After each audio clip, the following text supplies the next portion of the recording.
केन्द्रापड़ा जो संसदीय क्षेत्र रही अनेक प्रार्थी नामांकन पत्र दाखल कर सारी बेले आज आली निर्वाचन मंडली पक्षर नामांकन पत्र दाखल कर केन्द्रापड़ा नामांकन पत्र आपण जाथे ये रही प्रताप केशर देव विजु जनता दल प्रार्थी और आउ जन देवशीत शर्मा और आउ जड़े रही कि कृष्ण चंद्र पंडा बीजेपी सी बर्तमान नामांकन पत्र दाखल करने बर्तमान बाहर आप देखिपे जे कि विजु जनता दल जो प्रताप देव तर जो भाव में शोभा आप देखुवे कि भाव में शोभा जो विशाल शोभा बर्तमान से चलुँच जे कि प्रताप देव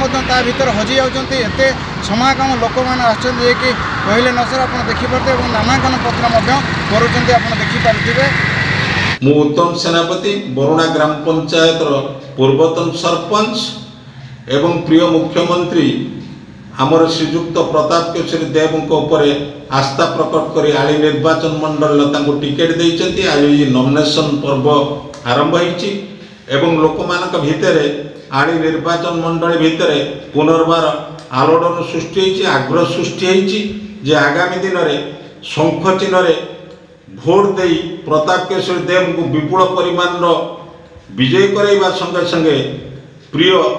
संसद प्रार्थी अंशुमान महांती की विपुल परिमाण रे विजय करी दिल्ली दरबार को पठेबे एवं आज जो देखुंत आपण माने रैली रे हजार हजार संख्यक लोक आसीचंती एमाने स्वतःप्रत भाव में निजर बाइक निजर बस जोगे आसिकी केन्द्रापड़ा जिलापाल कार्यालय पर पहुंची एवं पुनर्बार माननीय मुख्यमंत्री नवीन पट्टनायक कार्यधारा को पाथय करी एवं जीरो राज्य पर्यंत केंद्र पर्यंत जे राज्य को एक नंबर मान्यता देइचंती